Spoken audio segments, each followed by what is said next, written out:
नमस्कार. दोन्ही श्लोक अगदी छान, खूप सोपे म्हटलं तर.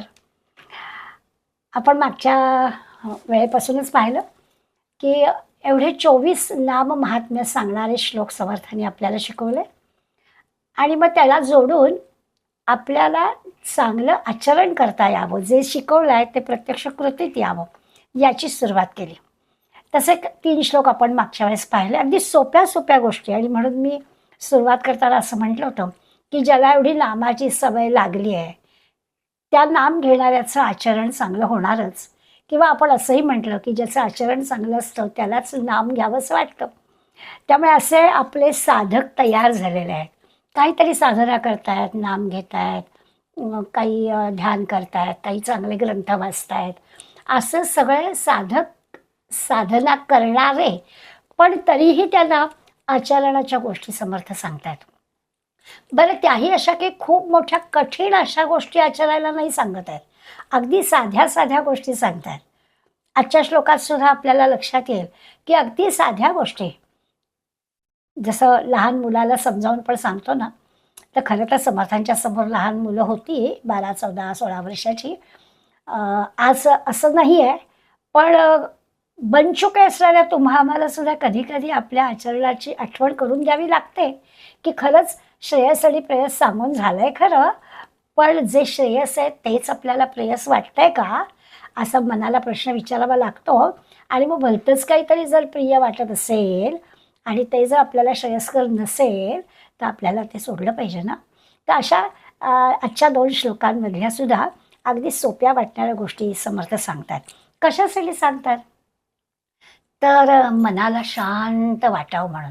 आणि खरंच अ, आपण करून बघू शकतो, आत्ता नाही, पण शांतपणाने डोळे मिटायचे आणि नुसते हे 2 श्लोक आठवायचे किंवा आपले पाठ नसतील तर पुस्तकात बघून ते एक-एक शब्द विवेके क्रिया आपुली पालटावी.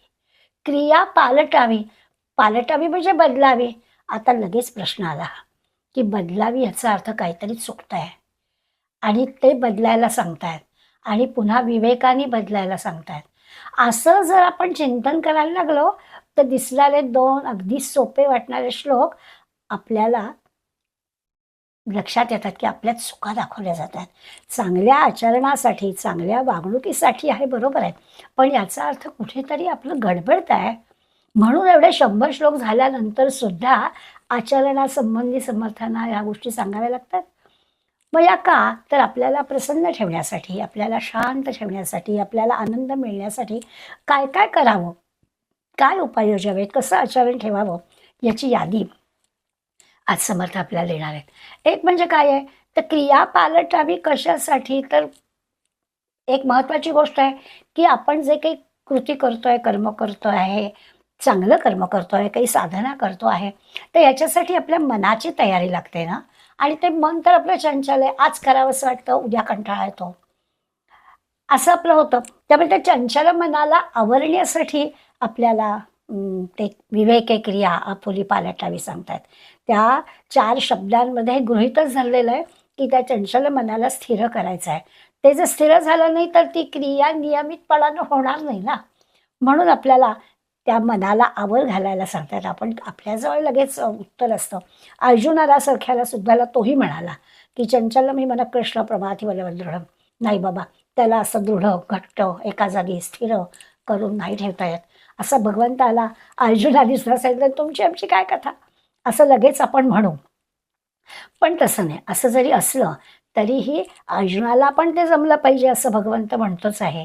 आणि एकदा त्या मनाला जर सवय लावली, तर ते मन आपलं ऐकतं, हेही भगवंतानी सांगितलेलं आहे. संतही आपल्याला हेच सांगतायत. आणि त्यामुळे आम्हाला काय जमणार आहे, असा विचार करायचा नाही. तर मनाने ठरवलं तर आपल्याला पण ते जमणार आहे. आणि म्हणून संत काय सांगतायत, एकदम जमेल असं नाही कदाचित. अगदी आज ठरवलं की उद्या मन आपलं ऐकेल असं नाही. पण क्रमाक्रमाने का होईना आपलं मन ऐकेल, प्रयत्नाने का होईना आपल्याला ते जमायला लागेल. आता खरं तर हे मन जे आहे ना, ते असं का आहे? का चंचल आहे? तर जे आपल्याला करायला हवं आहे त्याच्यापेक्षा त्या मनाला काहीतरी वेगळं करावंसं वाटतंय, कारण त्या वेगळं करण्यामध्ये काहीतरी विशेष आनंद आहे. म्हणजे ती जी आसक्ती आहे ना, त्या आसक्तीमुळे मन चंचल आहे. काय चांगलं काय वाईट हे आपल्याला कळतंय, नाही अशातला भाग नाही. पण ते जे चांगलं नाही आहे, पण ते आवडतं आहे आणि ते आपण करायला जातोय, त्याची आसक्ती आपल्याला संपत नाही आहे. किंवा दुसरी एक महत्त्वाची गोष्ट आहे, की आपली इंद्रिय पण आपल्या ताब्यात नाही आहेत. ती इंद्रिय पण आपली त्या प्रेयसाच्या बाजूनी धावतात. या दोन्ही दृष्टीने विचार केला तर मन आपलं चंचल काय ते आपल्याला कळतं.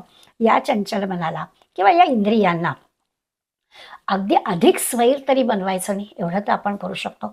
आपण म्हणू तसं आपल्या बुद्धीच्या जोरावर आपण त्या इंद्रियाला आणि मनाला वळण लावलं पाहिजे. म्हणजे मग ती क्रिया आपोली पालटावी असं जे समर्थ म्हणतायत. इतकी जी क्रिया पालटण्यावर त्यांचा भर आहे, तो का देतायत तो आपल्याला कळेल. आता मी म्हटलं तसं आपल्याला चांगलं वाईट कळतंय, कळत नाहीये असं अशातला काही भाग नाहीये. काय करावं, काय करू नये. पण हा याचा जो निर्णय आहे ना, तो विवेकाने घ्यायचा आहे. म्हणजे श्रेयस्कर काय आहे तो निर्णय आपल्याला घ्यायचा आहे. तो आपल्याला जमला पाहिजे. बुद्धिपुरस्सर विचारपूर्वक विवेकानं आपल्याला निर्णय घ्यावा हवा, की जे मला आवडतंय ते नाही, माझ्या कल्याणाचं काय आहे तेच मी करेन. एकदम सगळं बदलेल, एकदम सगळं सुधारलं जाईल अशातला काही भाग नाही आहे. काही वेळा असं असतं, की देशकाल परिस्थितीप्रमाणे आपल्याला काही गोष्टी कराव्या लागतात. जी काही आपली प्रकृती आहे, प्रवृत्ती आहे, अशा सगळ्याचा विचार आपल्याला करावा लागतो. आपल्या ज्या सवयी आहेत, म्हणजे आपल्या मनाला जे काही आवडतं, नावडतं, हवं नको पंजाला जे आपण म्हणतो, असं जे काही आहे, या सगळ्याचा आपल्याला विचार करून योग्य काय ते ठरवावं लागतं. नाही अशातला भाग नाही. परंतु काय टाळायचं, आपल्याला काय आपुली पालटावी म्हटलं आहे ना, तर काय टाळायचं हे तरी आपल्याला ठरवायला हरकत नाही. काय चांगलं आहे ते स्वीकारायचं आहे. त्याच्यासाठी काय वाईट आहे ते तरी टाळता आलं पाहिजे. मग चांगल्याकडे आपली प्रगती व्हायची ती होईल. त्यातली एक महत्त्वाची गोष्ट म्हणजे कंटाळा आणि आळस हा चांगला नाही. तर आपल्याला कधीही कुठल्याही प्रकारच्या कामाचा कंटाळा येता कामा नये. आपण अशी मंडळी पाहतो भोवताली, की खरंच इतका उत्साह असतो. म्हणजे ही गोष्ट बरोबर आहे, की अतिउत्साह पण चांगला नाही. जसा प्रत्येक गोष्टीला विवेक आहे. शब्द समर्थाने अगदी योग्य वापरला आहे. विवेक म्हणजे जसं असतं ना, की दीर्घसूत्रीपणा पण चांगला नाही. करीन गं, करतोय, आपल्याला उत्तर मिळतात ना नातवंडांची. तर तसं नाही, करीन म्हणजे केव्हा? असा आपला लगेच पुढला प्रश्न असतो. पण कुठल्याही गोष्टीची घाई पण करून चालत नाही आणि कुठलीही गोष्टी दिरंगाई आपलं केलं तर केलं, जमेल तेव्हा करू असं पण चालत नाही. अशा सगळ्याचा विवेक करायला सांगितलेला आहे. खूप अतिउत्साहाने काहीतरी चुकीचं करायला पण जायचं नाही आहे. पण कंटाळा पण कशाचा येता कामा नये, आळस पण कशाचा येता कामा नये. म्हणून विवेके क्रिया आपुली पालटावी यातला विवेके शब्द पण महत्त्वाचा आहे. आणि मी म्हटलं तसं की क्रिया पालटावी याचा अर्थ काहीतरी गडबड आहे. बदलायला सांगितले म्हणजे. आणि ती आपण आपली शोधून काढायची. का बरं समर्थ आपल्याला क्रिया पालटावी म्हणताय? काय चुकीचं गोष्ट आपण करतो आहोत? जसं असतं ना, की कुठलीही गोष्ट शांतपणानं, विचारपूर्वक, बुद्धिपुरस्सर, विवेकाने केली तर ती नीटपणे होते. आणि शांतपणेच करावी लागतं. जर असं भूक लागली की भराभर घास घेऊन चालत नाहीत. किंवा तहान लागली तर असं गटागटा शांतपणाने एक एक घोट, एक एक घास असंच खावं प्यावं लागतं.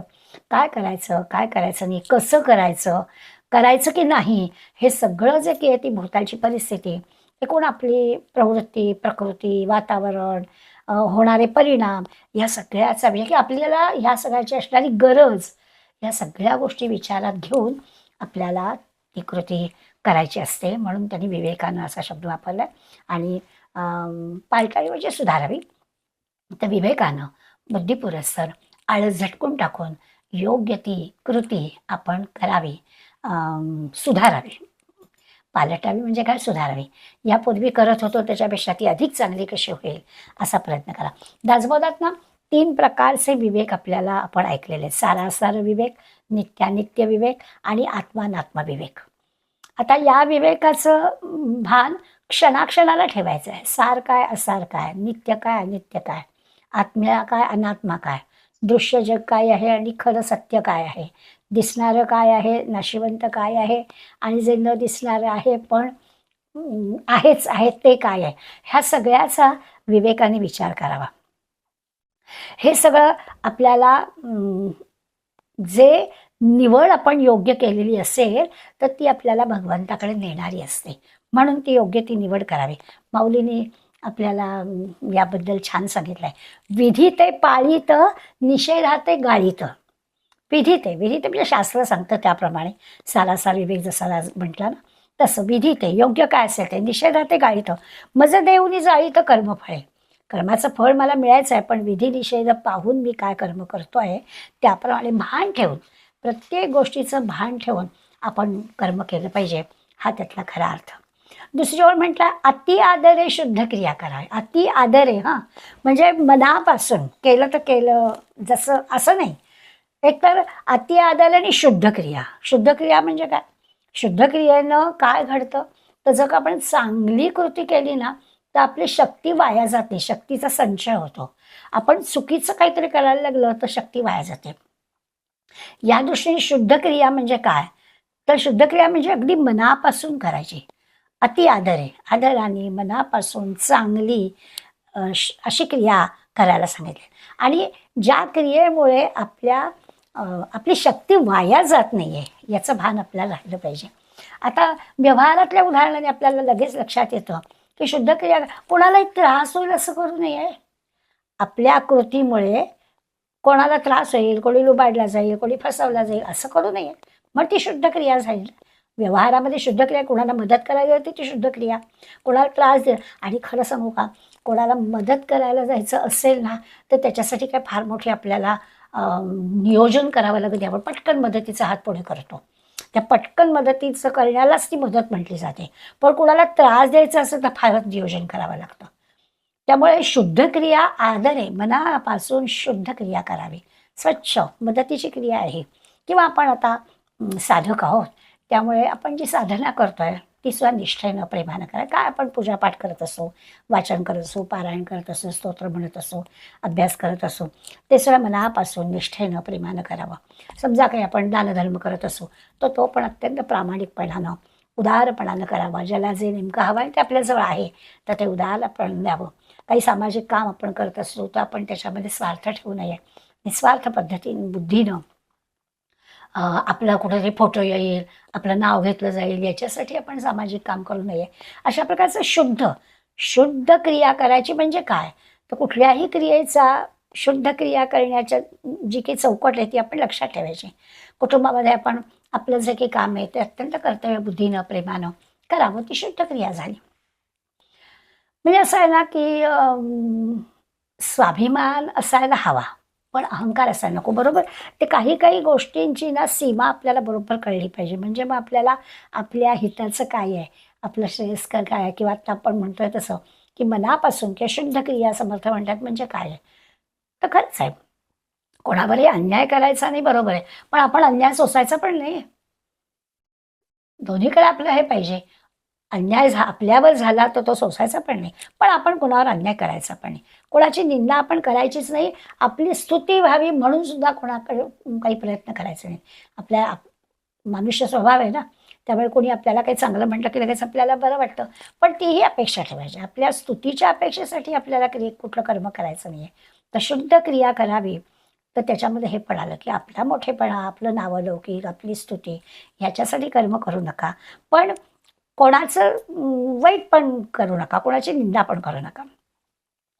अगदी असं शुद्ध क्रियेमध्ये ना सर्वानुभूती परमेश्वर असा विचार असेल ना तर कोणाचबद्दल म्हणजे दुःखी जीवांबद्दल इतका कळवळा. संतांचं चरित्र नजरेसमोर आणलं की आपल्या लक्षात येईल की खरं हे जे काही आहे ते शुद्ध क्रिया आहे, वेगळी नाहीच आहे. अति आदरे शुद्ध क्रिया करावी, संतांसारखं आचरण करावं, आपला परका भेद नाही असं आचरण आपल्या हातनं व्हावं. गरिबांना अगदी धावून धावून सहाय्य करावं, कळवळा असावा मनामध्ये त्यांच्या.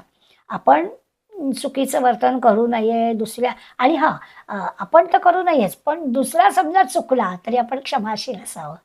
हे पण फार मोठी गोष्ट आहे बरं का. आपल्याला दुसऱ्याच्या चुका कळतात, आपल्या कळत नाहीत, पण इथे आता शुद्ध क्रिया सांगितले ना, तर बारीक बारीक विचार आपल्याला करायला पाहिजे. तर आपण नाहीच चुकायचं, बरोबरच आहे. आपण प्रयत्नपूर्वक बिनचूक आपलं कर्म करायचं. पण असं आहे की सगळ्यांकडूनच काही हे असं होईल असं नाही. तर मग दुसऱ्यांबद्दलच्या चुका दाखवून त्याला त्याची निंदा करणं, त्याला वाईट म्हणणं असं नाही करू. तर त्याच्याऐवजी क्षमाशील असावं. ठीक आहे, असू दे, चुकू दे, पुढल्या वेळेस दुरुस्ती होईल, असं करावं. वाटलं तितकं हे साधन नाही बरं का. सोपं सोपं वाटत असलं तरी खूप कठीण असतं. कसं बोलावं, बोललेलं परिणाम काय होईल. जसं आजच एकादशी झाली, आपण गीता म्हटली. कितीतरी वेळा असं होतं की गीता म्हणणारीचा काही एखादा शब्द चुकीचा आला, तो तिला नाही लक्षात आला, तर आपण सांगावा की नाही. आपल्याला प्रश्न पडतो, सांगितलं तिला वाईट तर नाही वाटणार. आता ही जी काही आहे ना, तर ती चूक सुधारायला पण पाहिजे, पण दुसऱ्या माणसाला त्याचं काही वाईट पण वाटता कामा नये. हे सगळं या अति आदरे शुद्ध क्रिया करावी मध्ये येतं. दुसऱ्याला काहीतरी त्याचं चुकतं हे सांगताना सुद्धा त्याला दुःख होईल, त्याला वाईट वाटेल असं नाही सांगू. प्रयत्नपूर्वक कसं सांगावं, एकट्याला गाठून सांगावं, चार चौघात सांगू नये, अशा काही पथ्य पाळायला लागतात. हे सगळं या शुद्ध क्रियेमध्ये येतं. भगवंतावरती ते संत मंडळींना हे सगळं जमतं म्हणतो ना आपण. त्यांचं कसं असतं की ते त्या भगवंताशी एकनिष्ठ असतात, भगवंतावरती विश्वास असतो आणि ते जे काही कर्म करत असतात ते भगवंताचं कर्म म्हणून ते करत असतात. त्यामुळे ते चांगलंच होतं. ते आपण करावं, शुद्ध क्रिया करावी. आपलं प्रत्येक कर्म हे चांगल्यासाठी आहे, ईश्वराने आपल्यावर सोपवलेलं आहे, असं करावं. दुसरं समर्थ आहेत ते, त्यामुळे समर्थांची ही शुद्ध क्रिया, अति आदरे शुद्ध क्रिया करावी. ह्याच्यामध्ये राष्ट्राच्या बद्दलची एकनिष्ठा, समाजाबद्दलची, धर्माबद्दलची पण एकनिष्ठा येते, तीही लक्षात घ्यावी. आज आपल्याला त्याचाही विचार करायला हवा आहे. शुद्ध क्रिया करावी, अति आदर, मनापासून शुद्ध क्रिया करावी. 20 तारखेला आपल्याला सुद्धा मनापासून शुद्ध क्रिया करायची आहे. आपल्या धर्मासाठी, आपल्या देशासाठी 20 तारखेला आपलं कर्तव्य पार पडायचं आहे. ही आपली शुद्ध मनापासून करायची क्रिया आहे, त्यामुळे ती पण करायला हवी. केवळ असं शुद्ध कर्म हे आपल्यापुरतं नाही, त्याचा परिणाम पण सगळा असा छान झाला पाहिजे. त्यासाठी आपल्याला शुद्ध क्रिया करायची आहे. म्हणजे समाज, देश, धर्म यांचाही ऋण आहे ना आपल्यावर, तर यांच्या ऋणासाठी सुद्धा त्या सगळ्या गोष्टीसुद्धा शुद्ध कराव्यात. आज फार चैतन्य बुवा देगलूरकरांचं फार सुंदर आपल्याला आव्हान आलेलं आहे. खरोखर म्हटलं तर हृदयाला भिडणार आहे, प्रत्येकाने ऐकावंसं आहे. तिथे आपल्याला समाजाची, देशाबद्दलची, धर्माबद्दलचे आपण कसे ऋणी आहोत याचा आपल्याला विषय कळतो. आणि ते जे आहे ना, ती शुद्ध क्रिया करावी. अति आदरे शुद्ध क्रिया करावी म्हणजे काय करावं, त्याचं उत्तर आपल्याला मिळतं. थोड्या मोठ्यांचा आदर राखावा, लहानांवर पण प्रेम करावं. सगळी प्रत्येक गोष्ट बारकाईने विचारपूर्वक करावी. कसं असतं की आपल्याला हवं असतं, हवे नको पण की लगेच संपत नाही. एखादी गोष्ट दुसऱ्याजवळ जी चांगली असेल ती आपल्याजवळ असावी अशी इच्छा असू नये, पण असते. मग इथे आपल्याला शुद्ध क्रिया करावी म्हटलंय ना, तर इथे आपल्याला मनाला पण शुद्ध करायचं आहे. इतके दिवस आपण एक कबीराची ओळ सांगायचो की मन जाता है तो जाने दो, मत जाने दो शरीर, असं म्हटलंय. पण आता आपल्याला शुद्ध क्रिया करावी या ओळीमध्ये लक्षात यायचं की मनाने पण नाही जायचं. मला कुठल्याच प्रकारची दुसऱ्याकडे असणाऱ्या वस्तूची अभिलाषाच असता कामा नये, म्हणजे मग ती शुद्ध क्रिया होईल. नाही तर मनामध्ये चालूच, जसं आपण माणसांच्या नातेसंबंधामध्ये की कोणाबद्दल द्वेष करू नये, कोणाबद्दल मत्सर करू नये, आपला असा अहंकार, अभिमान ताठा ठेवू नये, सगळ्यांशी प्रेमाने वागावं, कोणाहीबद्दल राग असू नये, काम, क्रोध, मत्सर वगैरे वगैरे हे करू नये, असं सगळं जसं म्हणतो ना, तसं हे सगळं स्वतःसाठी आहे. पण ते स्वतःसाठी असताना त्याचा उपयोग इतरांना, आपल्या हे करता करता असं आहे ना की इंद्रियांना फार आपल्या काबूत ठेवायला लागेल. पण त्या इंद्रियांना त्रास होईल असं पण करू नये आणि इंद्रियांना लाडात पण ठेवू नये. अति आदरे मनापासून करायचं आहे ना, तर त्यांना असं आहे की गंमत म्हणून आहे, पण आपण काय नेम करावा, आधी समर्थ आधी नेम करू नये आणि केला तर मोडू नये. मग काय करावं त्याचा विचार करूनच करावं ना. मनापासून शुद्ध क्रिया करायचे, पण सगळ्याचा विचार करून आजूबाजूची परिस्थिती, आपली प्रवृत्ती, आपली प्रकृती, आपल्याला काय झेपेल, आपल्या इंद्रियांना काय जमेल, अशा सगळ्या गोष्टीचा विचार करून ती क्रिया आपण निवडायची आणि करायची. त्यामुळे इंद्रियांचा पण विचार करायचा, वातावरणाचा पण विचार करायचा. पण आपल्याला शुद्ध क्रिया करायच्या ना, ते शुद्ध क्रिया करायची म्हणजे अ, स्वच्छतेची, पावित्र्याची आवड असली पाहिजे. शुद्ध क्रियामध्ये चांगली क्रिया हा जसा विषय आहे, तसा शुद्ध शब्दाचे पण विचार करायला हवा. म्हणजे एका अर्थाने असं आहे की नुसता देखावा नाही करू. मनापासून करायचं आहे ना, तर नुसतं आपल्या लोकांना वाटावं काहीतरी करता येईल असं असू नये. आपल्या म्हणजे स्वतःला ती आवड असावी. प्रत्यक्ष आपल्या वर्तणुकीतून ते दिसायला हवं. असा सगळा विचार अति आदरे शुद्ध क्रिया करावी ह्याच्यामध्ये घेतलेला आहे. आणि खरं आहे, शुद्ध क्रियेने ना सदाचाराचं महत्त्व कळतं. जेवढं जेवढं आपण मनापासून चांगलं कर्म होईल तसं आपल्याला सदाचाराचं महत्त्व कळतं. नुसतं कळतं असं नाही, तशी कामं नित्य नेमानं होण्याचा आपोआप आपल्याला ती सवय लागते. सुरुवातीला कदाचित ठरवताना आपल्याला मनाचा हिय्या करावा लागेल, पण हळूहळू ती आवड निर्माण होते, मनापासून होतं. मग त्याचा आपल्याला कंटाळा येत नाही, त्याचा आपल्याला त्रास होत नाही, आपोआप होतं. आणि मग अशी म्हटलं तसं की शुद्ध क्रिया केली ना की शक्तीचा पण संचय होतो, आपोआपच होतं. शक्ती जी काय असेल ती नियंत्रित शक्ती अशी प्रभावी ठरते आपोआपच. आणि शक्ती संचय होतो म्हणजे ती शक्ती आपल्याला मदत करते. अशा पद्धतीने उगीचच वेळ आणि शक्ती वाया न जाता आपल्याकडून चांगलं काम होतं, हा त्यातला खरा अर्थ. जरा थोडं शरीर समर्थ आपलं असलं, इंद्रिय आपली जर कार्यक्षम असली, तर मग आपोआपच इंद्रिय शरीर मदत असते आणि मग बुद्धीसुद्धा आपली अशी कार्यक्षम होते. शेवटी असं आहे ना की मनाने ठरवलं की मांडी घालून 4 तास बसायचंच. पण मनाने किती ठरवलं असलं तरी त्या इंद्रियांनी पण साथ द्यायला पाहिजे. आणि इंद्रियांची जर साथ जरा कमी पडली तर मग बुद्धी पण लगेच म्हणते, जाऊ दे बस खुर्चीत. आणि मग आपण लगेच आपलं 3-4 तासाच्या अगदी हिय्या केलेला असतो, मांडी घालून मी बसते नसते नाही जमत, अशा गोष्टी आपल्याला दिसतात. त्यामुळे इंद्रिय मन कार्यक्षम असलं ना तर आपोआपच बुद्धीसुद्धा चांगली आपल्याला मदत करते. हे सगळं ना छोट्या वाटणाऱ्या गोष्टी असल्या तरी त्याची लहानपणापासून सवय करायला हवी, ही गोष्ट महत्त्वाची आहे. मनाचे श्लोक लहानपणीच पाठ करायचे असतात, आपण मोठेपणी अभ्यास करतोय त्याचा ठीक आहे, पण आपली जबाबदारी आहे की आपण लहान्यांना पण घरातल्या आजूबाजूच्या लोकांना सांगून इंद्रियांना लहानपणीच हे वळण लावणं हे महत्त्वाचं आहे. टप्प्याटप्प्यानं मग ते वाढत जाईल. हळूहळू त्या इंद्रियांचा, बुद्धीचा तो जो काही अधिकार आहे तो वाढवायला हवा, पण सवयी ज्या आहेत त्या लहानपणी लावायला. सगळ्या दृष्टीनं चांगलं वागण्याचा उपदेश म्हणजे लहानांनाच करायला हवं असं नाही, परंतु आपण ना लगेच असं म्हणतो की एवढं सगळं काय आम्हाला जमणार नाही, आमचं आहे इतपत बरं आहे. आपलं जे काही आहे त्याच्यात आपण फार मोठे समाधानी असतो. त्याच्यापेक्षा थोडासा अधिक ताण देऊन ह्याच्यापेक्षा आणखीन जमेल, ह्याच्यापेक्षा आणखीन जमेल असा प्रयत्न पण आपल्याला करायचा नसतो. आणि मग आहे त्यात आपण समाधानी असतो आणि इतपतच आम्हाला जमणार आहे, आपण काही तुकाराम महाराज नाही आहोत त्यामुळे आणखीन काही आपल्याला जमणार नाही, असं आपण आपल्याला न जमणाऱ्या गोष्टींचं समर्थन करून मोकळे होतो. याचा पण विचार आपल्याला करायला पाहिजे की असं नाही चालणार. अति आदरे शुद्ध क्रिया करावी आणि मग त्याच्या जोडीने जर करायचं असेल तर थोडीशी आपली सर्व प्रकारची ताकद वाढवायची. जेवढं करतोय त्याच्यापेक्षा थोडंसं आणखीन, मग आणखीन थोडंसं असं वाढवता येऊ शकतं.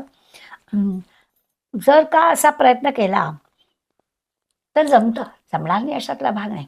पण आपण ते करायच्या भानगडीतच पडत नाही. आपल्याला हे जमणारच नाही किंवा हे एवढं सगळं नाही, आमचं आहे तेवढं पुरेसं आहे, अशा प्रकारचा काहीतरी विचार आपल्या मनात येतो आणि आपण ते करत नाही. पण इथे मात्र समर्थाने आपल्याला शुद्ध क्रिया ही करण्यासाठी नियमितपणानं काहीतरी करावं सांगितलं आहे. कधी-कधी असं ना असतं व्हॉट्सअप विद्यापीठातलं, पण कधी-कधी खूप चांगल्या गोष्टी आपण आपलं चुकीच्या गोष्टींचं कसं समर्थन करतो. खरं म्हणजे चूक असेल तर चूक आपण त्याच्यातनं प्रयत्नपूर्वक बदल करायला हवा. हे आत्ता खरं म्हणजे समर्थ आपल्याला सांगतायत की योग्य तो बदल करावा. पण आपण तो करत नाही. त्या व्हॉट्सअपच्या विद्यापीठामध्ये एक छान हे आलं होतं की बऱ्याच असं होतं की एखाद्या आय टीच्या ऑफिसमध्ये जो बॉस असतो आणि हाताखालची मंडळी असतात ना, त्यांच्यामध्ये जो काही एक संवाद आहे की एखादी गोष्ट बॉसने केली की तिच्याकडे कसं बघायचं आणि हाताखालच्या लोकांनी केली की ते कसं त्याच्याबद्दल बोलतात. तर मला कामाला जर एखाद्या वेळ लागला, दिलेलं काम आहे ते वेळेत झालं नाही, वेळ लागला तर मंदच आहे आणि बॉसच्या कामाला जर वेळ लागला, तर तो अगदी बारीक-सारीक गोष्टींचा विचार करतो बरं का, असं त्याच्याबद्दल बोललं जातं. बरं समजा काम झालं नाही, तर ही माणसं 80च आहेत. काम वेळेवर झालं म्हणजे 80च आहेत आणि बॉसने काम झालं, तो इतका बिझी असतो. त्याचं काम वेळेत झालं नाही, तर तो भयंकर बिझी असतो आणि आमची कामं झाली तर आम्ही 80. आम्ही समजा चुकलो, तर आम्ही चुकलो तर आम्ही मूर्ख. आम्हाला काही येत नाही आणि बॉस चुकला तो मनस्वी स्वभावाचा आहे. म्हणजे प्रत्येक सांगितल्याशिवाय समजा एखादं आपण सांगितलेलं नाही आहे, पण आपल्याला सुचलं म्हणून आपण एखादं काहीतरी काम करावं, तर आपल्याला म्हटलं अतिक्रमण नाही करायचं. तुला सांगितलेलं काम तेवढं कर. पण तीच गोष्ट समजा बॉसनी केली, बॉस आमचा पुढाकार घेऊन काम करतो बरं का. असे ते हाताखालची लोकं म्हणजे एकाच गोष्टीवर समजा आपण अडून राहिलो, तर हाताखालच्या माणसं अशी एखाद्या गोष्टी अडून राहिली त्याला असं म्हटलं जातं की अडेलटट्टू आहे, की आपला हेका सोडत नाही आहे, असं म्हटलं जातं. पण बॉस तीच गोष्ट जेव्हा करतो, तेव्हा त्याच्याबद्दल बोललं तर आग्रही भूमिका आहे. त्याची अगदी आग्रही भूमिका आहे. असं प्रत्येक वेळेला आपल्याला आपल्याला दिसतं.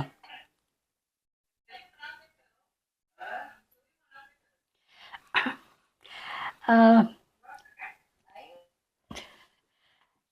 तर असं कोण करताय, केव्हा केलं जातंय, कोण बोललं जातंय, याच्यावरती आपल्या सगळ्या गोष्टी अवलंबून असतात. त्यामुळे आपण विवेक हे करावं, हे जे समर्थांचं सांगणं आहे ते लक्षात घ्यायचं. गमतीनं म्हणतात ना, की जावई मुलीला घेऊन युरोप टूरला गेला समजा, हौशी आहे आणि तोच मुलगा समजा सुनेला घेऊन गेला, सगळं बायको गं, बायको गं. तू दृष्टी बदलली की तीच गोष्ट कशी बदलली जाते असं होतं. तर तसं होता का असं ह्याला ना दुटप्पी वागणं म्हणतात. व्यवहारात अशा गोष्टी आपल्याला पाहायला मिळतात. आपण जरी आध्यात्मिक छोट्याशा ग्रंथाचा अभ्यास करत असलो, ते शेवटी व्यवहारात आपल्याला असं दुटप्पी वागणं योग्य आहे. या अशा वागण्याने काय होतं उगाचच हास्य होतं किंवा लोक आपली उपहास करतात, निंदा करतात.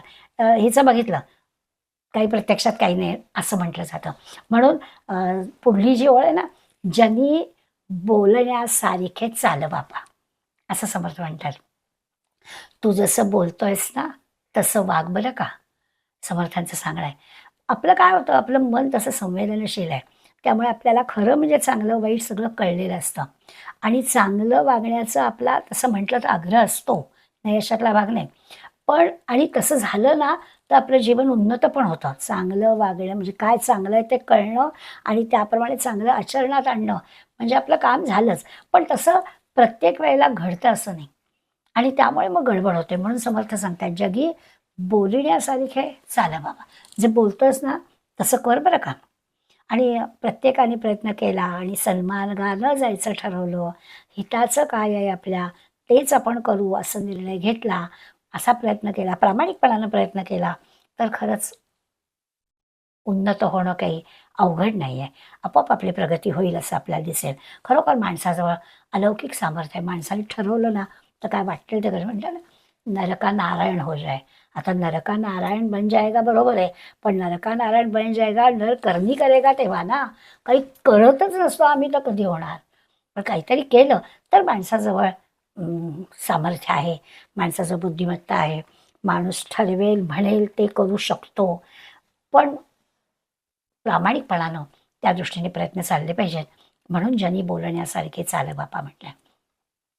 त्या स्वामी चरणदासांनी वर्णन केलं, की बोलण्यासारखे चाल बापा म्हणजे काय? तर बऱ्याचदा असं असतं ना, की माणसं बडबड खूप करतात. कृती काहीच करत नाही. मनात पुष्कळ असतं करायचं, हे करीन, ते करीन, ते करीन, मग प्रत्यक्ष काहीच घडत नाही. तर म्हणाले, एखादी रात्र आहे आणि चंद्रच नाही.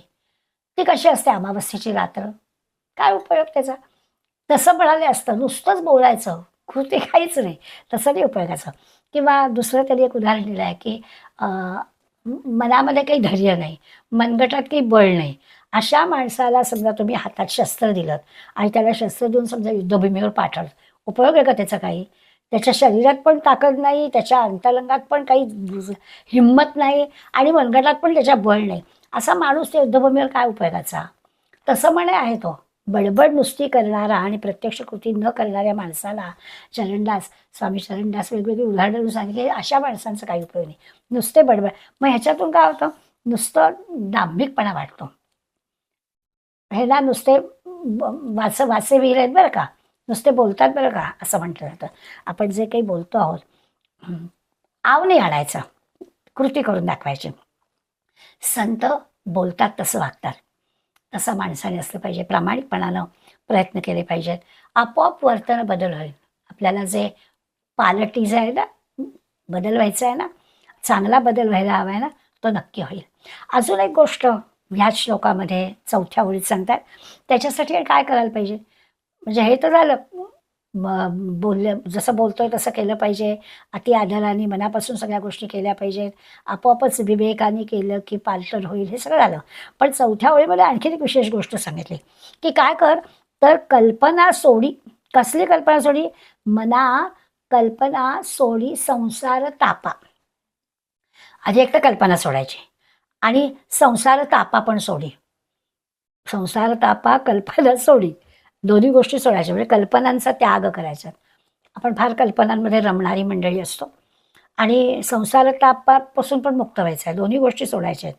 संसार तापदायक आहे ही पण कल्पना सोडून द्यायची, थोडा अजून वेगळा विचार करायचा झाला तर या संसारात आपण राहतोय, तर हा संसार तापदायक आहे अशी जर कल्पना असेल तर ती पण सोडायला हवी.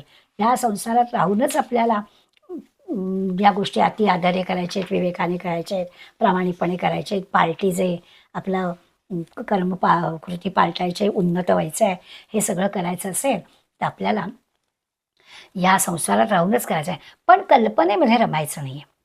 आपल्या सगळ्या धर्मग्रंथांनी, अगदी श्रुती, वेद, उपनिषद, संत ग्रंथ या सगळ्यांनी संसाराचं वर्णन केलं आहे. संसार भ्रम आहे, हे दृश्य जग जे आहे, हे दृश्य जग काही खरं नाही, नष्ट होणार आहे. त्यातली जी काही सुख, पण होतं असं ना की दृश्य जग समजा यदृष्टम तर नष्ट होणार आहे, अगदी बरोबर आहे. पण या दृश्य जगात असणाऱ्या आपल्याला जी सुखदुःख भोगावी लागतात, ही पण आपण मानली पाहिजेत ना, की हा पण भ्रम आहे, ते नाही आपण मानत आहोत. ती सुखदुःख आपल्याला भासतात ना, आपल्याला त्रास देतात ना. सुख असलं तर आनंद होतो, दुःख असलं तर त्रस्त करतो ना. तर खरं तर असं पाहिजे की जर का संसार भ्रम आहे, दृश्य जग जर भ्रम आहे, तर त्या दृश्य जगात घडणाऱ्या गोष्टी पण भ्रम, त्या गोष्टींपासून असणारं जे सुख दुःख आहे ते पण भ्रम, असं वाटलं पाहिजे. पण तसं होत नाही. मनुष्य त्या सगळ्यात गुंतलेला असतो. आणखीन गोष्ट नको नको तिथे काहीतरी मोह माया येते आड, आणि मग अशा ह्याच्यात जे की त्याचं आचरण होतं, त्याच्यासाठी त्यांनी मागे शब्द वापरला, कल्पनांचा त्याग करावा. ही कल्पना जी आहे ना, संसार भ्रम आहे, दृश्य जग भ्रम आहे, ही पण आपण कल्पना जे ह्याच जगामध्ये राहायचं आहे ना, तर ह्या जगात राहून ह्या सगळ्या गोष्टी आपल्याला करायच्या. या कल्पनांबाबत समर्थांनी अनेक श्लोकांमध्ये, अनेक मनाच्या तर म्हणजे अनेक ठिकाणी, पण मनाच्या श्लोकात विशेष करून कल्पनांचा विचार केलेला आहे. मना कल्पना वावगी, वावगी ते नक्की, वावगी म्हणजे वावगं खोटं, उगाचच काहीतरी कल्पना, ज्या घडणारच नाही आहेत गोष्टी त्याच्याबद्दल कल्पना करू नये. कुडी कल्पना, काही ठिकाणी समर्थांच्या शब्द कुडी कल्पना टाकून द्यावी, वावगी कल्पना टाकून द्यावी. किंवा मनाकल्पिता कल्पिता कल्पकोटी, मन कसं आहे कोटी कोटी कल्पना करतं. किंवा आत्ताच्या श्लोकात झाल्या गेल्या वेळेला मना धीट कल्पना धीट सैराट राहावे, काय भलत्या भलत्या कल्पना करतं. किंवा स्फुरे विषयी कल्पना ते अविद्या, काहीतरी अज्ञानाच्या गोष्टी हे करतात. असं त्या कल्पनेकडे जाऊ नये. कल्पना लेश नसावा. दिवा स्वप्न, कल्पना म्हणजे काय, तर उगाच आपलं हे होईल असल्या कल्पना करत बसू नये. कल्पना करणं हे आपल्या दृष्टीने बाधक ठरतं, म्हणून करू नये. बऱ्याच दुःखाच्या गोष्टी किंवा काय ना, कल्पनेमुळे शोक चिंता वाढतं उगाचच. आपण तर शहरात राहणारी म्हणजे आपला रोजचा नित्याचा अनुभव असतो की कल्पनेनेच आपण चिंतेत अडकतो. म्हणजे बाबा पावसाळ्याचे दिवस आहेत, धो-धो पाऊस पडतो आहे, गाड्या बंद झाले, टी व्हीवरती बातम्यात सांगतायत, सकाळी मुलगा ऑफिसला गेला आहे, आता आता काय ही चिंता सुरू झाली. आणि मग अशा चिंतेत आपण अडकलो की वाईट गोष्टी मनात येतात. काही त्याच्यातून मनात चांगलं येत नाही. म्हणून कल्पनेत रमायचं नाही. चिंता वाढवणाऱ्या गोष्टींमध्ये रमायचं नाही असं ते आपल्याला सांगतात. भीती जी असते ती कल्पनेने अधिक होते. नेहमीचा माऊलींचा दृष्टांत दोरीचा आणि सापाचा असतो. तर ते सगळे नुसती कल्पना केलेली आहे. प्रत्यक्षात जेव्हा चांगली बॅटरी आणली, उजेड पाडला, कोणीतरी मदतीला आलं, बघितलं तर ती दोरी दिसली. म्हणजे कल्पनेने तो साप आहे असं वाटलं आणि ती जी काही भीती वाटली. काल्पनिक शत्रू, काल्पनिक भीती, काल्पनिक सगळ्या गोष्टी या सोडून द्यायला पाहिजेत. त्याचा विचार करता कामा नये असं समर्थ आपल्याला सांगतात. आता हे सगळं जमावं. या 4 गोष्टी ज्या करायच्यात आपल्याला, विवेके क्रिया आपुली पालटावी, विवेकाने आपलं कर्म चांगलं उन्नत होईल असं करावं. अति आदरे शुद्ध क्रिया करावी. मोठ्या आदराने मनापासून प्रेमानं शुद्ध चांगल्या श्रेयस्कर अशा गोष्टी कराव्यात. आणि नुसतं बोलू नये. जनी बोलण्यासारखेच चाल बापा, कृती कर. आणि कल्पना पासून दूर राहा. कल्पना सोडून दे.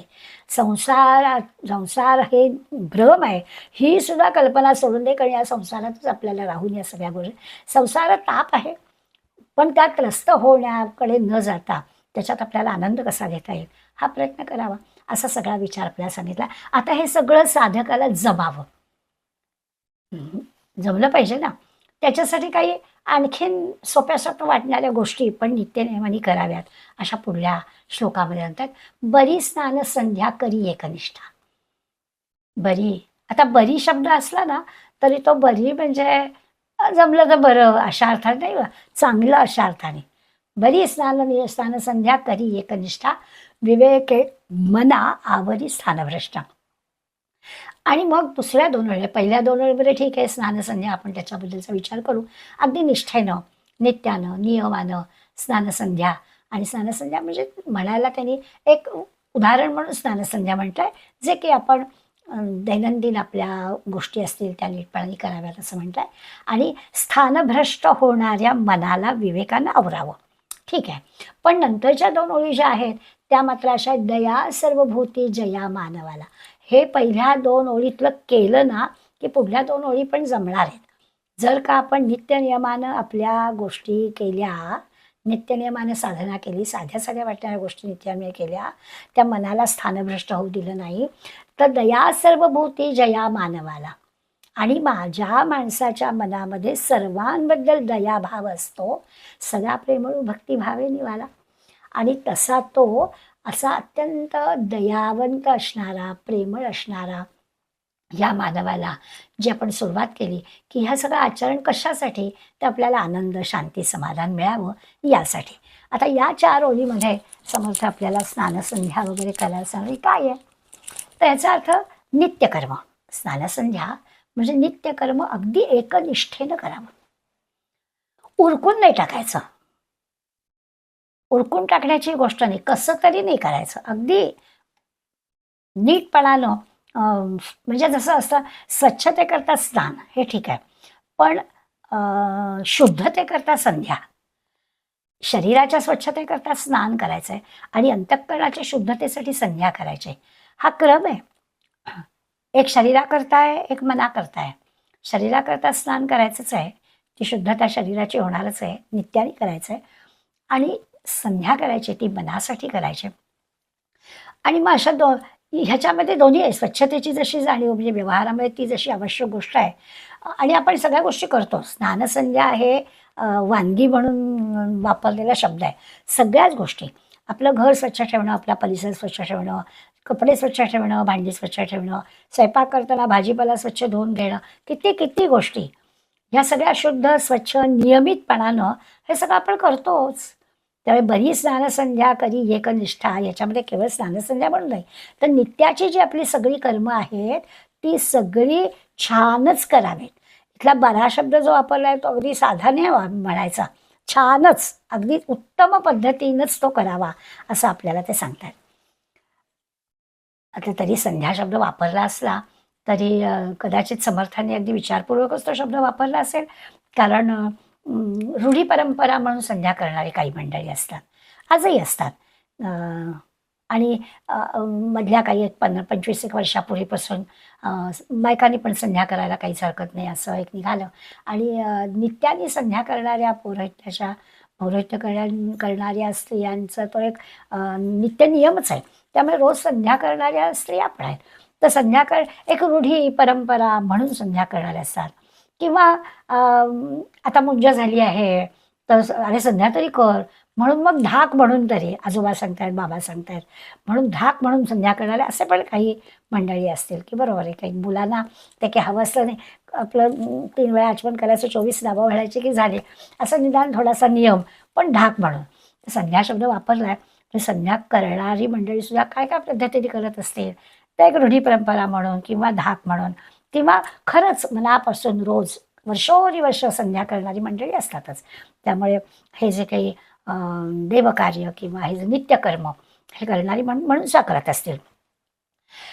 या सगळ्यामध्ये उरकणं असा भाग असू नये. आता मी म्हटलं जर लहान मुलांच्या बाबतीमध्ये 8व्या वर्षी विचारायची म्हणजे होते, गुरुजी घरी संध्या शिकवायला येतात आणि मग ते गुरुजी आले म्हटल्यावर ते करायला लागतं. मग ह्याला उरकणं असतं.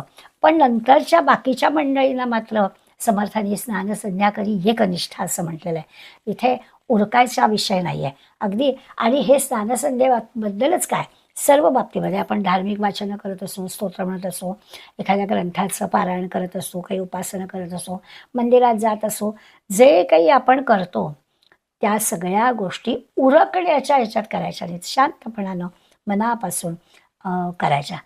तपासायचं की आपण हे बरं कॅटेगरीत करतोय का उरकतोय.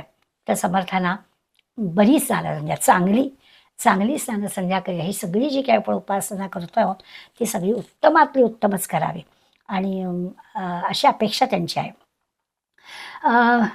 आणि खरं पाहायला गेलं ना तर हल्ली पद्धत आहे उशिरा आंघोळ करण्याची किंवा बऱ्याचदा हल्ली टूम निघाले, मला माहिती नाही, पण हल्ली असं मी ऐकते आणि पाहते पण की सकाळी कामावर जायचं असतं, मुंबईच ना, सकाळी कामावर जायचं असतं, घामाघूम होतं, तर रोज संध्याकाळीच आम्ही आंघोळ करतो. तर खरं म्हणजे स्नानाने मन टवटवीत होतं, उत्साही होतं, प्रसन्न होतं. तर छानपैकी स्नान करावं. मला आठवत आहे आमची जुनी गोष्ट आहे, माझी मुलगी लहान होती आणि आमची जमशेदपूरला ट्रान्सफर झाली. ठाण्याच्या तुलनेमध्ये त्या जमशेदपूरला थंडी प्रचंड होती. पण मनावरती संस्कार काय, तर सकाळी कितीही लवकर शाळा असू दे, कितीही थंडी असू दे, पण शाळेत जायचं तर स्नान करूनच जायचं. तर आम्ही ज्या घरात राहायचो त्या आमच्या मालकीणबाई होत्या. त्या आजीला जर नातवंडांचं जास्त असतं तर आमचे ते सकाळी उठवणं आणि मग ती अंघोळ आणि मग ते शाळेत पोचवणं, हे सगळा आमचा उद्योग त्यांनी पाहिल्यावर मीरा तुझा एवढा आग्रह कशाला हवा आहे, तिला आल्यावर जरा ऊन आल्यावर शाळेत आल्यावर अंघोळ करू द्यायला. माझ्या मनाला की ते पटायचं नाही. शाळेत अभ्यास करायला जायचं तर आपलं प्रसन्न असलं पाहिजे, मन आपलं टवटवीत असलं पाहिजे. स्नान झालं नाही तर आळस येतो आणि म्हणून स्नानाला फार महत्त्व आहे. आता आपण गीता म्हटली आणि गीतेच्या नंतर आपण गीता महात्म्य म्हणतो. त्या गीता महात्म्यामध्ये एक ओळ आहे, मलनिर्मोचनम पोसाम जलस्नानम दिने दिने. रोजची, दिने दिने म्हणजे रोजची, रोज अंघोळ करणं हे तर शरीर स्वच्छतेसाठी आहेच. त्यामुळे रोज माणसाने रोज अंघोळ केलीच पाहिजे. आणि ते गीतेच्या ह्याच्याकडे सकृत गीतामसी स्नानम संसार मलनाशनम. आपण ज्या मगाशी म्हटलं ना, संसार त्या दृश्य जगामधलं जे काही मल आहे तो मल नाहीसा करायला असं हवा असेल तर काय करायचं, तर गीता वाचायची. शरीर स्वच्छतेसाठी अंघोळ करायची, तसं आपलं मन स्वच्छ करण्यासाठी गीता वाचायची, असं आपल्याला ते सांगितलं आहे. ती गोष्ट समर्थ आपल्याला सांगतायत की हे सगळं नित्य नियमाने आणि हे झालं पाहिजे. बरी स्नानसंध्या करी एकनिष्ठा. आणि मग असं जेव्हा होतं, खरं तर पांडुरंगशास्त्री आठवल्यांचं एक हे आहे, त्रिकाल संध्या करार. आता ती वेगळी आहे. त्रिकाल संध्या म्हणजे काय, नुसती 3 वेळा आंघोळ करायची अशातला काही भाग नाही, पण स्नान संध्या करायची. आणि जे काही आपण नियमित करतो आहोत ते नियमितपणानं, तसं असं ना, आपण एखादं औषध डॉक्टरने आपल्याला दिवसातून 3 वेळा घ्यायला सांगितलं, करतो की नाही, तसं आपण करत असलेली गोष्ट 3 वेळा केली की ती खरी म्हणजे होते. तर असं जर का खरंच एखाद्याला उत्साह यावा असं वाटत असेल आणि काही कारणामुळे उत्साह कमी झाला असेल ना, तर करून बघण्याची गोष्ट आहे की स्नान करावं, तर उत्साह वाढतो. जरा शरीर हे झालं ताजंतवानं, की आपलं मन पण ताजंतवानं होतं. दुसरा संध्या शब्द समर्थाने वापरला असेल ह्याच्यामध्ये अजून एक आपल्याला लक्षात येतं, की संध्या करणं ही सूर्याची उपासना आहे. गायत्री मंत्र म्हणतो, सूर्याची 24 नावं आपण घेतो. तर सूर्य ही आपली प्रेरक शक्ती आहे, प्रेरणा देणारी शक्ती आहे. आणि त्या दृष्टीनं सुद्धा सूर्य हे आपल्या म्हणजे परमेश्वराचं मूर्त प्रतीक आहे. सकाळी उठलं की सूर्याला नमस्कार करायचा, कारण तो प्रेरणा देणारा आहे. प्रकाश देणारा, उष्णता देणारा आहेच, पण आपल्याला प्रेरणा देणारा पण आहे. आणि गायत्री मंत्र हा प्रेरणा मंत्रच आहे. या अर्थाने जर विचार केला तरी देखील आपल्या लक्षात येतं की समर्थांनी संध्या शब्द का वापरला असेल. जसं तसं गायत्री मंत्राचं अनुष्ठान करतात ना, तसा तसा त्याचा लाभ होतो. याच्यात असं म्हटलं आहे की ब्राह्मणाला ब्रह्मसूत्र म्हणजे ब्राह्मणाने संध्या करायची आणि येरा म्हणजे इतरांनी स्तोत्र नाममंत्र म्हणायचा. सगळ्यांना संध्या करायला हवी असं मी सुरुवातीलाच म्हटलं की स्नानसंध्या हे आपलं वानगीदाखल उदाहरण दिलं आहे. तर आपण काय करायचं, जे काही आपण करत असू ते, मग असे म्हटलं तसं काय पोथी वाचत असो, देवळात जात असो, दैनंदिन आपण जे काही ठरवलेला स्वाध्याय आहे तो सगळा स्वाध्याय उत्तम करावा असं त्याच्यात म्हटलेलं आहे. एकनिष्ठेनं करावा, कसं तरी करू नये. कोण काय करतो यापेक्षा कसं करतो याला महत्त्व द्यायचं. याला हे जमतं म्हणून त्यांनी करायचं, आपल्याला पण असं काही नाही. आपण जे काही करतोय, आपण जे काही ठरवलं आहे तेच करावं, पण ते निष्ठेनं करावं. कारण आपण जे ठरवलं असतं त्यावर आपल्याला आवड असते, प्रेम आणि निष्ठेने ठरवलं ना की होतं बरं का. एक दुसऱ्याची मदत आपल्याला मिळते.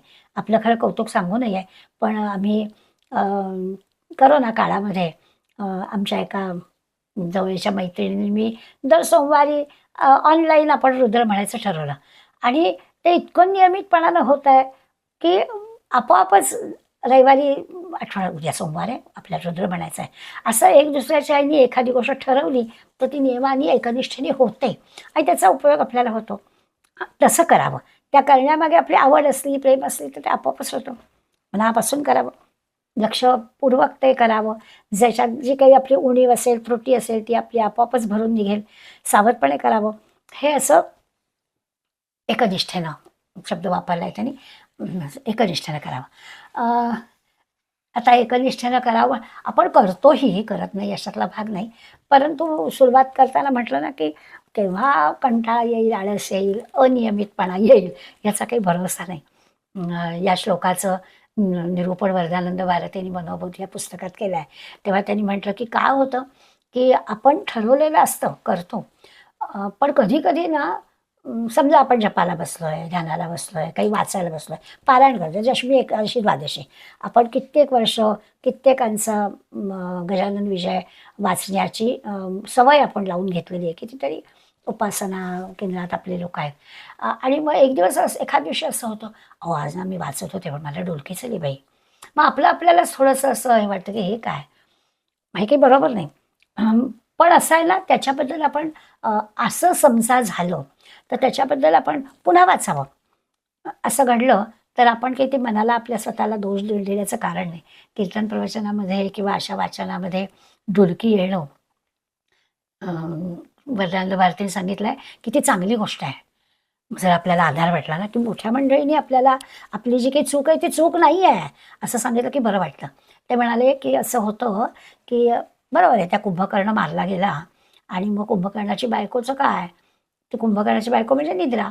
आणि मग तिने भगवंताला विचारतं, त्या भगवंताने सांगितलं की ठीक आहे, तू जिथे कीर्तन प्रवचन चाललाय ना तिथे आहे. आता ती गंमत म्हणून आहे, आपल्या कथा म्हणून आहे, पण गंमत म्हणून जरी असली तरी आपण त्याच्यावर लक्षात घ्यायचं की खरंच पुष्कळांना अशा ठिकाणी किंवा पुस्तक वाचायला दासबोध वाचतोय, ज्ञानेश्वरी वाचतोय किंवा त्याच्या विजय वाचतोय तर चटकन असा डुलकी येते. आता अशा प्रकारचं वाचन कर किंवा कीर्तन प्रवचनाला जा हे काय कोणी आपल्यावर लादलेलं नाही आहे, आपणहूनच गेलेलो असतो.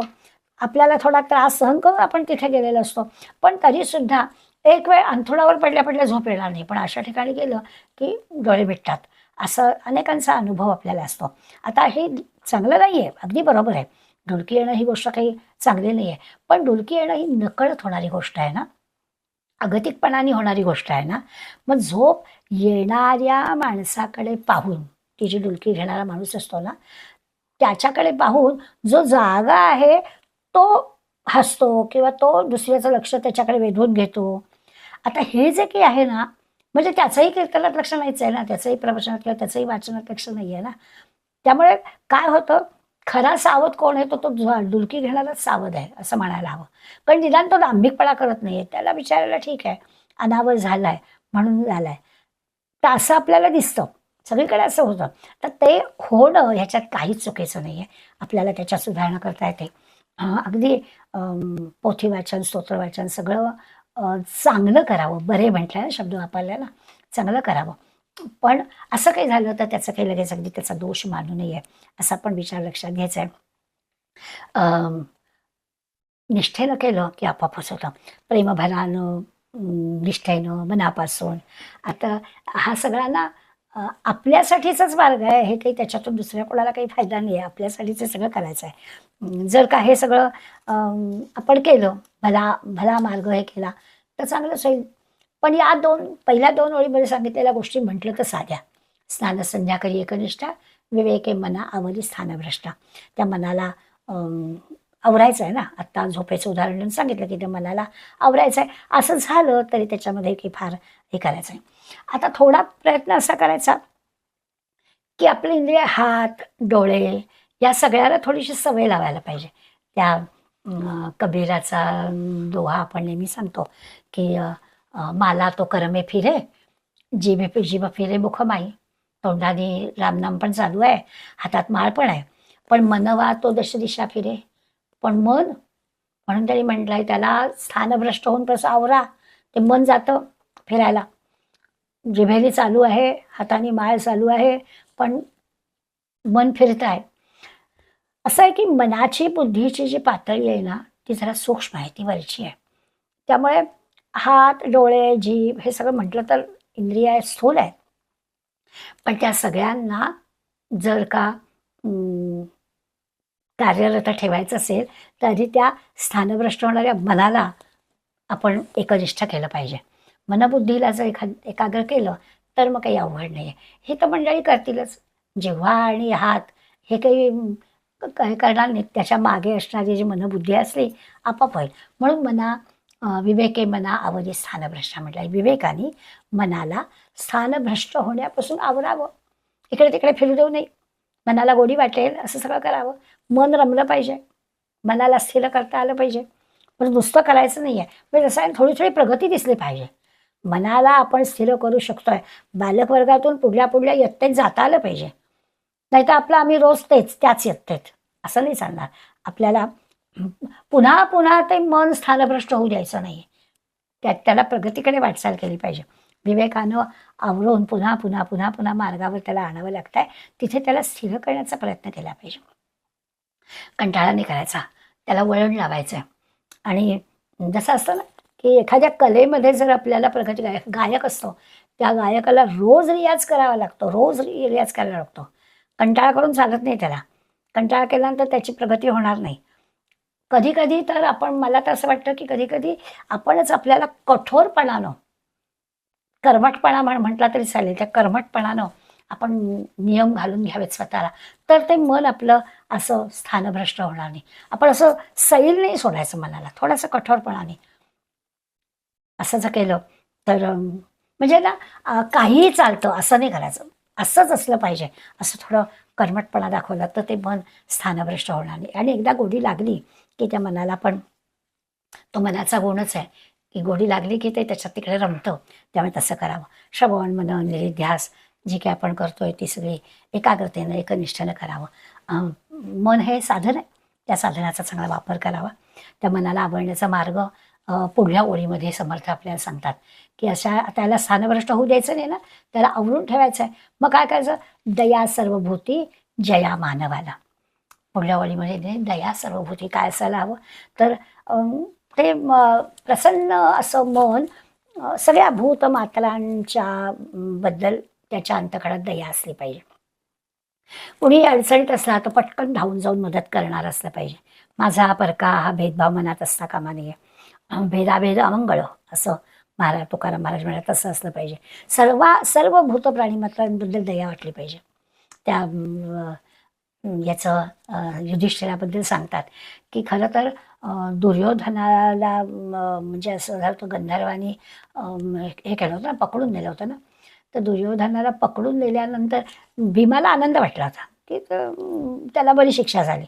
पण हा जो आहे ना, अत्यंत दयाळूच आहे युधिष्ठिर, आणि युधिष्ठिराला मात्र ते आवडलं होतं.